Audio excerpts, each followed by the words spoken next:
I'm not sure I agree with Dr. Mike's training principles, and in today's video, I'll be reacting to his 10 muscle growth mistakes.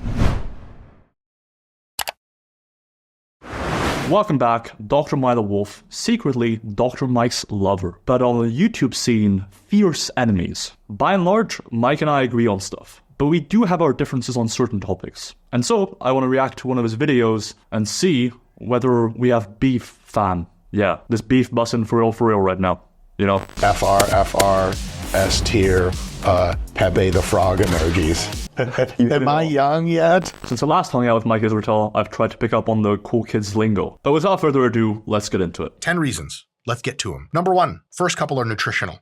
Because a lot of people ask, like, what do I need to be doing in the gym to grow more? And I look them up and down. I'm like, motherfucker, you built like Harry Potter. How much you eating? There's no amount of training that's going to get you from 120 pounds to 150 pounds because it's not a training problem. It's a fucking eating problem. And unless you become the most jacked 120 pounder in the world, you got to eat. So the first thing is getting enough protein, roughly 1 gram per pound per day. Really, really swell idea. Because if you eat a lot of food, but it's not a lot of protein, you're just going to get fatter. And you're going to be like, Dr. Mike, fuck me over. I'm just a fat piece of shit now. And Kelsey, the android girl from school, still won't interface with me. That's what she calls it. Strange. Gram per pound per day. Broadly agree, nutrition is important. If you currently weigh 120 pounds, you're not going to become super jacked as a 120 pound male. But when it comes to protein, 1 gram per pound might be slightly overkill.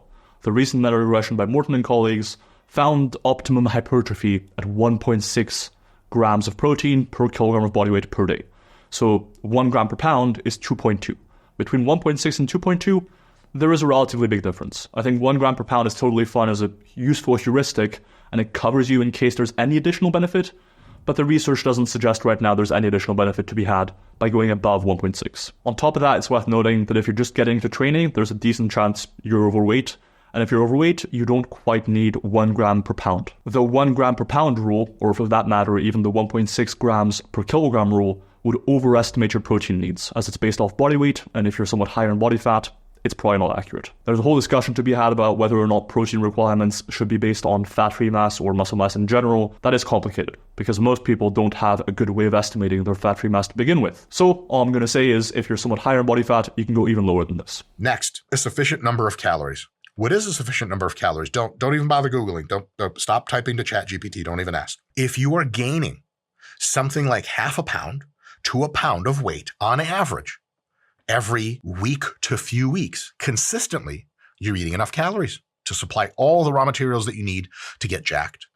But if you've been training for the last 6 months, let's say, and you were 132 pounds, and now you're 131.6, how the fuck are you supposed to be getting bigger? If you're not gaining weight steadily, slowly, on average, then it just doesn't matter how much you're eating. Because a lot of times, people ask me this when they do interact with me in real life, which is almost never. They'll say, like, you know, I'm trying to get jacked. I'm trying to work on my eating, but it's tough. I'm like, I know, I got you. It's tough for all of us. And they're like, yeah, like, I'm eating like, and they say whatever number, doesn't fucking matter. 150-pound kids, like, I'm eating 4,000 calories. I'm like, oh, dope. Are you gaining weight? You're like, no. I'm like, oh, I got you. You got to eat more. And they're like, but it's 4,000 calories. What the fuck am I supposed to say back to you, bro? What do you expect? I'm like, oh, it's 4,000. Oh, I thought you said 2,000. 4,000, let me write you a hall pass excuse, doctor's note. I'm a fucking doctor, right? Here's the excuse for not being jacked. Because thermodynamics. What is it? If it's 4,000, it's not gaining you weight, up more food, more calories, enough to gain weight slowly.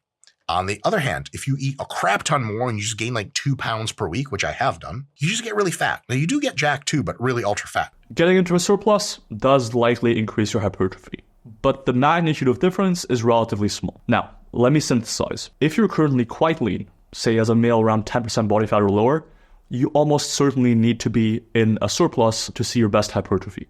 If you're somewhat more overweight, especially as a beginner, you can see great gains in muscle size by just maintaining. You will see a small improvement in your hypertrophy by bulking, but the research on bulking versus maintaining consistently shows that even by just maintaining, you can gain muscle. You will maximize muscle building by being in a slight surplus, but gaining half a pound to a pound might even be on the higher end of things. For most people, half a pound per week will likely be a better estimate, but an even better way to approach it is to gain around 0.5% to 1% of your body weight per month. Because for some people, half a pound is nothing. For some people, it's a whole lot. So yeah, just to round it out, you can definitely gain muscle while maintaining or even while cutting, especially if you're a beginner. You won't gain that much more muscle if you're bulking compared to maintaining, unless you're very lean, in which case, yeah, there's only so jacked someone weighing 110 pounds can be. What is your technique like? Because people will say, oh, I'm like, my chest won't grow. And I'll watch them bench press and do flies. And I'm like, fucking Christ. And they're like, what? I'm like, yeah, on paper, you're training a chest. But in reality, like you're training mostly triceps and front delts because you're benching like this. The fuck is going on? Like arch your goddamn back, get your elbows back, really stretch the pecs, so on and so forth. Really, really good technique. Control the weight at all times, especially slowly and eccentric. Get a deep stretch for every lift that it's possible to get a deep stretch with. And make sure most reps look very similar. If someone plays an Instagram video of you lifting, it better shit look like fucking replay, except it's just 15 reps and then you stop and walk off. And they're like, holy fuck, I thought that was just one rep on replay. That's what you want. Yep, I agree. And in fact, I was an author on the recent narrative review on what is good technique based on the evidence. And the few things we identified are 1, focus on the stretch, get a full range of motion in, or maybe even just a partial rep in a stretch position. 2, a good tempo of say between 2 and 8 seconds. Maybe a decent amount of control on the eccentric and a relatively more explosive concentric. And finally, minimizing cheating or involvement of non-target muscle groups is likely a good thing, as conceptually, we want to take the target muscle as close to failure as possible without risking anything else failing first. So if you're rowing, but you mostly feel it in your glutes and hamstrings, and your back isn't actually being trained that close to failure anymore, you're limiting muscle growth in all likelihood. We do need studies actually looking at this concept. We don't have any yet, but it is worth noting that it's probably a good idea to minimize cheating. Okay, you've got great technique in any given set, but how hard are you going? Unless you get roughly around 3 reps in reserve, 3 reps shy of muscular failure to where you can't move it anymore, you can go harder and get better gains. A real good way to tell that you're at least in the conversation for training hard enough is that most of your sets, in most cases, either distinctly slow down, so you're curling, and you stop and walk off, people are going to be like, how many reps did you have? But if you're curling, and then at some point, one of the reps is like a little slow, boom, you're in the money.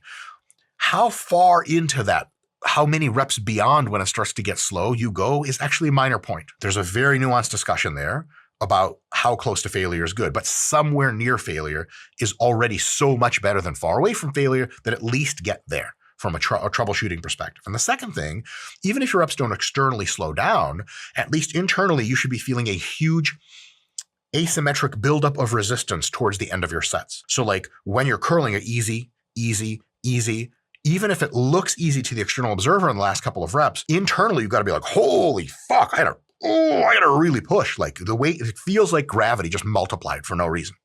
If at the end of your sets you regularly experience that, you got 99 problems, but how hard you go in the sets, probably not one. Yep, I agree mostly with this. There's one caveat I'd give. The research we have does suggest that how fast you can lift the load concentrically or on the way up is a very good predictor of how close to failure you are. In other words, as the lift slows down, despite your best attempt to get it up as fast as possible, that is a good sign that you're close to failure. The closer to failure you are, the slower your lifting phase will become. And sometimes how it feels versus how fast it moves are 2 very distinct things, especially for higher up sets. By the time you get to rep 10, 15, 20, the set can feel extremely hard and it can feel really difficult. But if the rep isn't slowing down, then you're probably not that close to failure. And certainly with higher rep sets, your last rep will be faster than if you went really heavy. There is some research to that effect as well. So I'm not saying your last rep needs to take 6 seconds when you're doing a set of 20. But if it's not slowing down, you're likely not as close to failure as you think you are. So I disagree on the fact that internal sensation of the muscle or how difficult it feels is a really solid predictor of how close to failure you are. I think velocity during the lifting phase is always going to be a better predictor. And as I mentioned earlier in the tempo section, your aim should be to lift the weight as explosively or as fast as possible during the lifting phase. Not enough sets.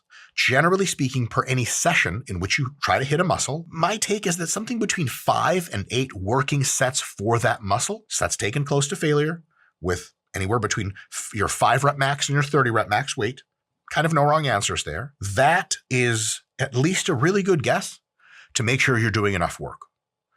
If you're doing this is a real common thing. People will complain that the rear delts aren't growing. And I'm like, oh, okay, how much do you train your rear delts? And they say, well, I got a shoulder day. I'm like, okay, dope.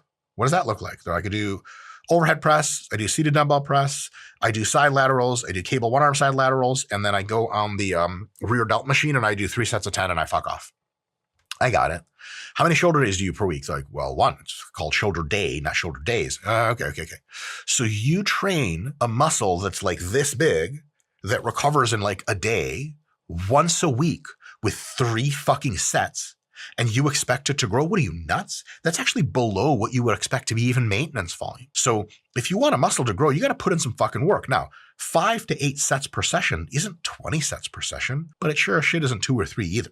So make sure it's somewhere in that 5 to 8 range, something you can recover from so you're not sore, tired session to session when you have to train it again, but definitely like a solid amount of training. I think it's just about to mention this, but I'm not too worried about your per session volume. I think that as long as your weekly volume is 10 to 20 sets or more, there's a lot of evidence suggesting that 10 to 20 sets for trained lifters is quite effective for hypertrophy. But there's some newer evidence, around 9 studies now that I'm aware of, 5 showing better hypertrophy going beyond 20 sets per week per muscle, and 4 showing no real differences.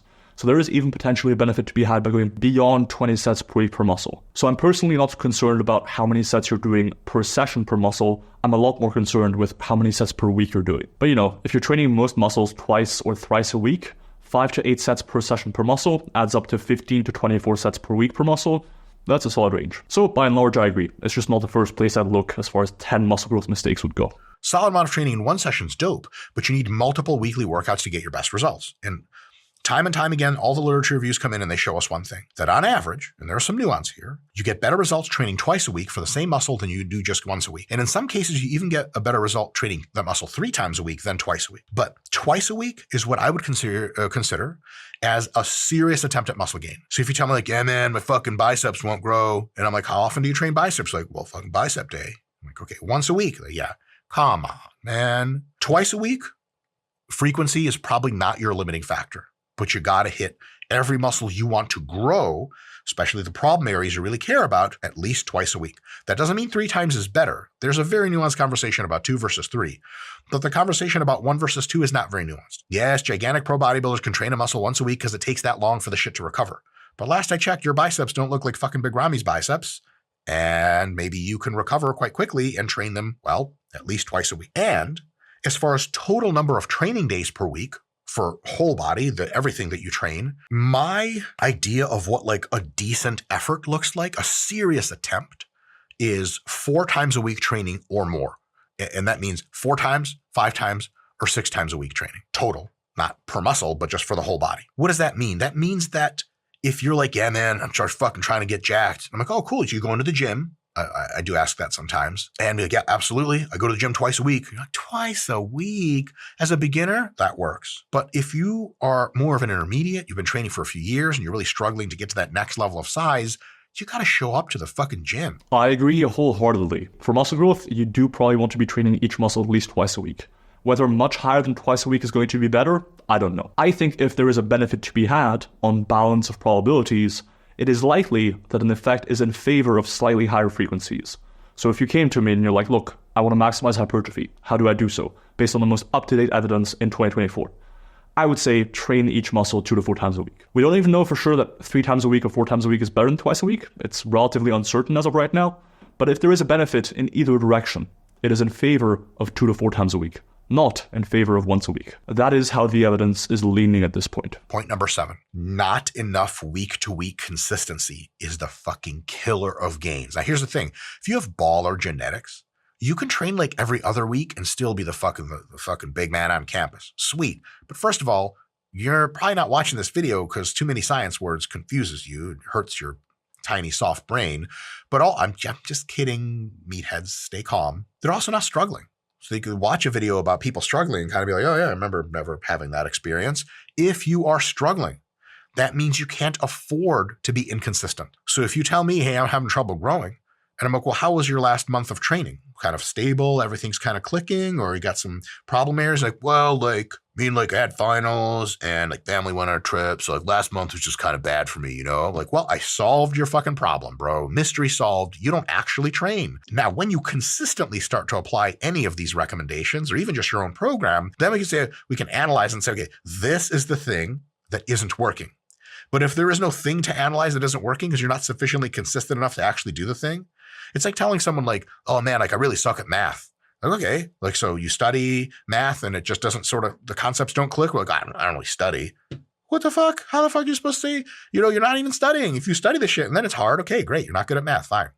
But if you start studying math, you may realize you're quite good at math. Same idea with training. Same shit. Honestly, this point probably should have been first.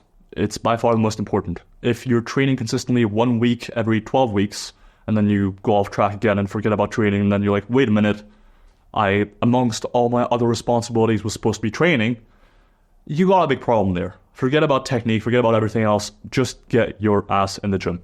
There is a probability that all of these points are in the very wrong direction for you, the opposite of the truth, because you could be doing too much.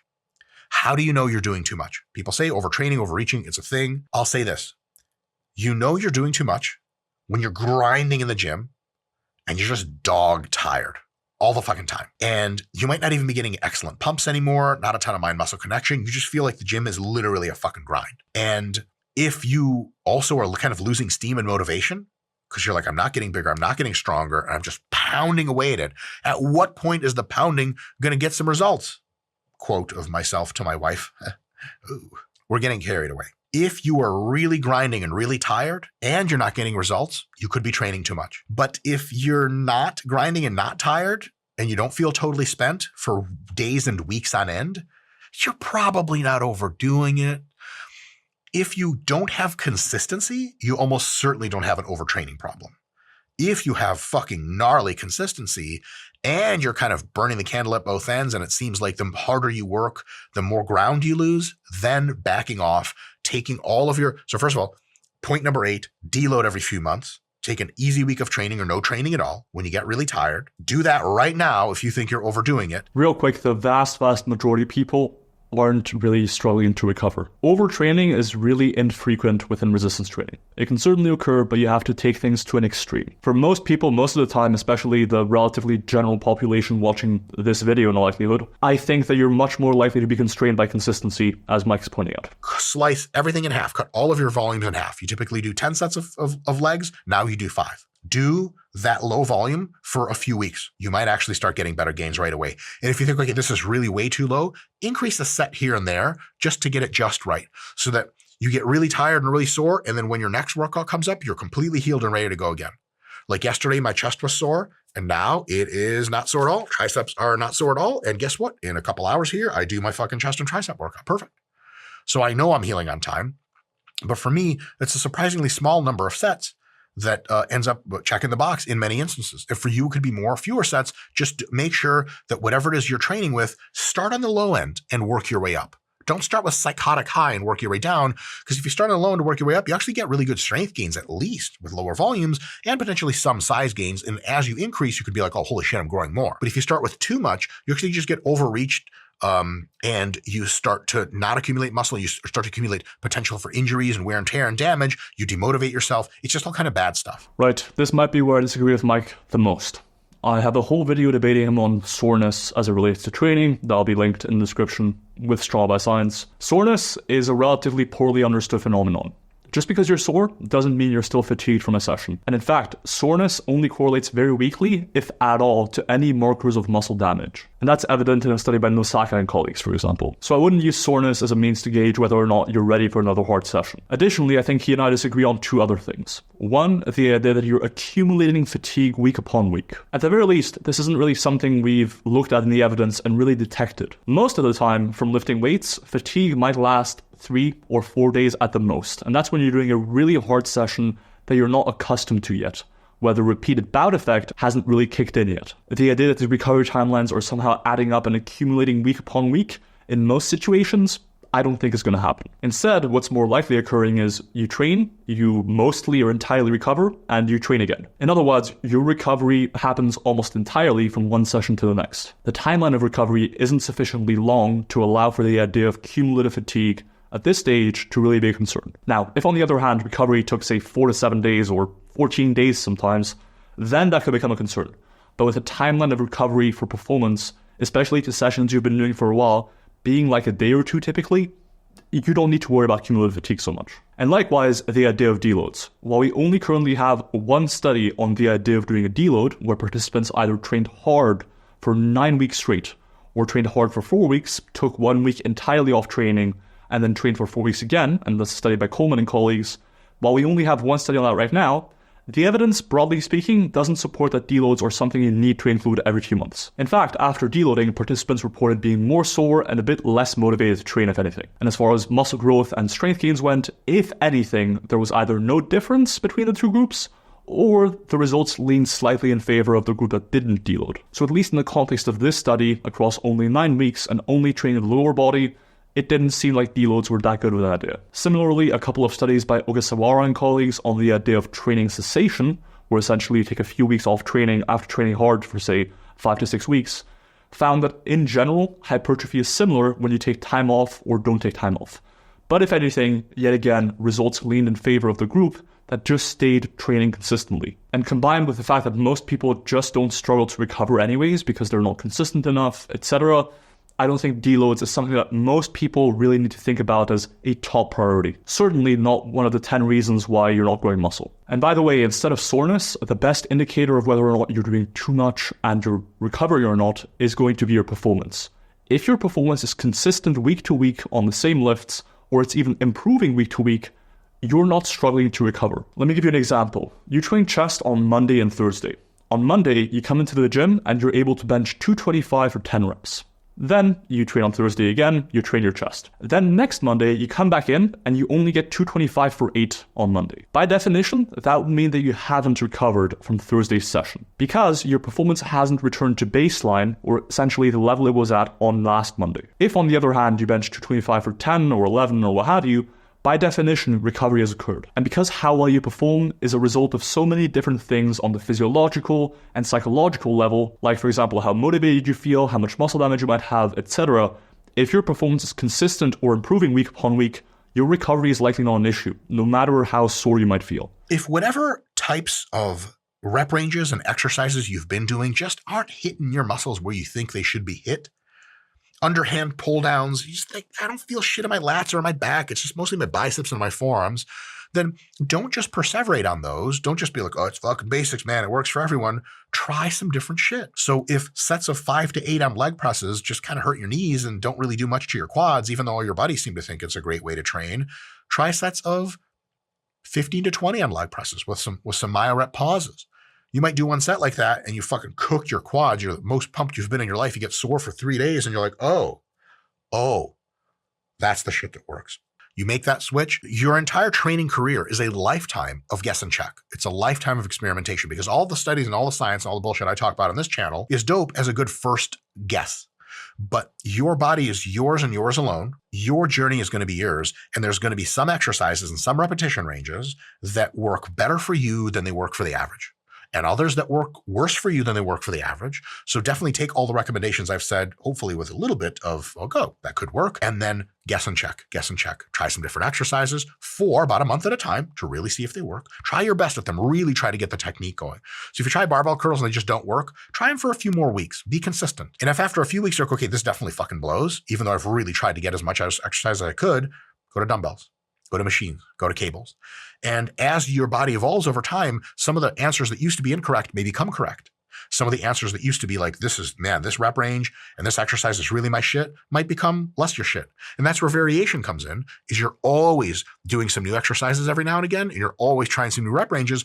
Over time, you're going to learn a lot about what probably doesn't work well for you, a lot about what really works well for you, and then you're no longer plateauing. I haven't plateaued in fuck knows how long. I don't know, 15 years, because I learned how to do this guess and check method.